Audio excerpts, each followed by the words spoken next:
Hello, and welcome to today's episode. The Bible is referred to as the living Word of God. It isn't a book that is meant simply to be read. It is a perspective-altering substance that is meant to be ingested and absorbed into you. And when it becomes a part of you, it changes you.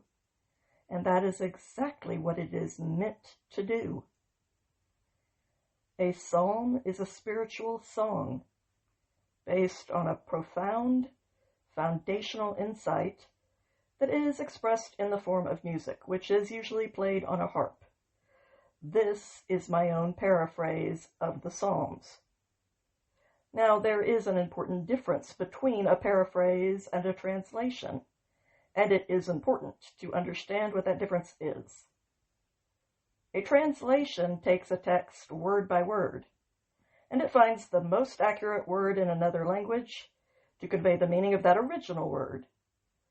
But sometimes getting the details right can come at the expense of the big picture. For example, the literal translation for a butt dial and the literal translation for a booty call could end up being exactly the same if they were both translated very literally into another language. But we all know that those are two very different ideas. A paraphrase, on the other hand, is attempting to capture the spirit of the idea that is being expressed. But both approaches come with their own disadvantages. Sometimes the most literal translation for each word, while technically accurate, loses something in its translation. For example, if you were to translate the phrase, "cat got your tongue," into another language, it would make no sense to them. Why would a cat grab your tongue? What are you even talking about? In order to convey the original idea, you would have to find out which saying is used in that other language to express the same concept. But it might not involve a cat, or even any animal at all. So the literal translation would not be a very accurate one. But in a case like the one that I just described, the idea is more important than sticking to a very literal translation that loses all of its intended meaning. However, because paraphrases are an individual's interpretation of the underlying idea, instead of a rigorous academic translation of the word, they are not as objectively accurate as a translation is. A paraphrase is a lot more subjective, and that makes it much more susceptible to interpretations that are way off the mark of the original text's intent. The focus of a translation is on detailed accuracy, and sometimes the broader picture is not conveyed very clearly as a result. The focus of a paraphrase is on painting that big picture, but it often loses the accuracy of the finer details. Both of these are useful as long as you understand which is which, and what the disadvantages to each approach are.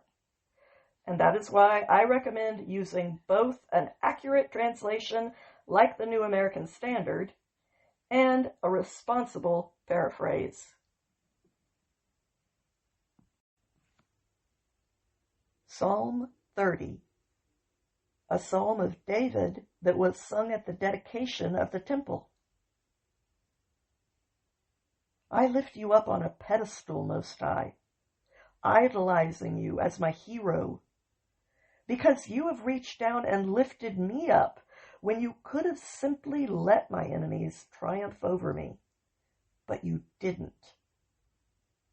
It was your help that I cried out for, my God Most High, and you saw me and healed my brokenness. Most High, you reached down and pulled my soul up out of my own hell, where I was living in an empty realm of graveyards. You kept me alive when I was sinking into the abyss. You acted in order to prevent me from being among the casualties who disappear into the depths of the bottomless void that loomed beneath me. So let every person who is devoted to being one of his own sing out to the Most High in celebration of being given the privilege that we get to know as his disciples. Express the profound gratitude that you experience when you reflect on his enduring legacy of unspoiled holiness. Remember that his discipline is only momentary, but his favor endures for all time, continuing to shine down on you over your entire lifetime.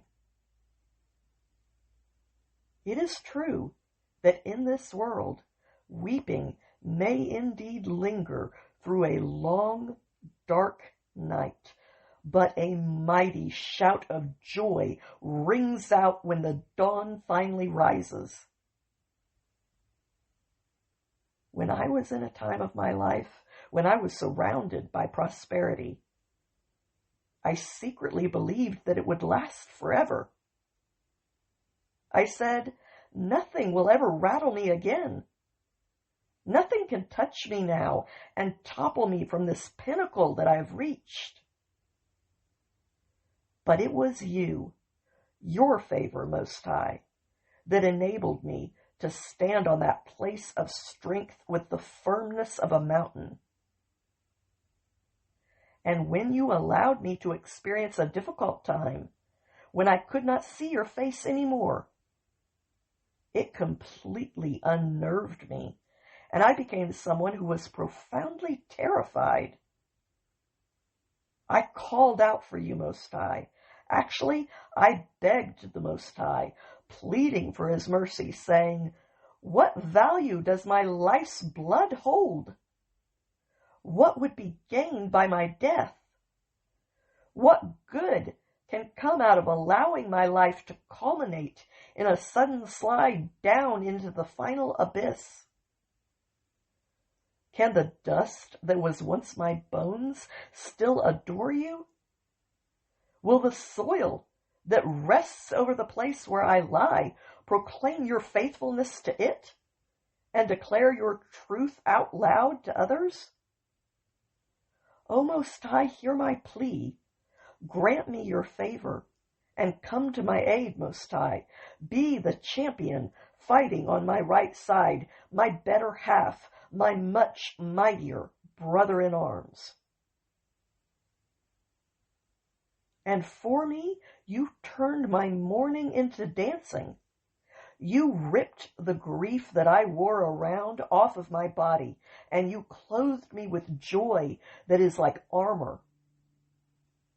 You did this so that I could experience the true glory of my innermost being, something I discovered in singing out your praise from a profound depth of well-being that now refuses to be silenced.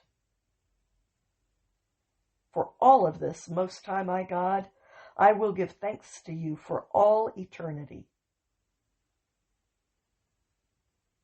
I pray that whatever voice God might choose to give me in this world, he would also give me the words that I should use it for.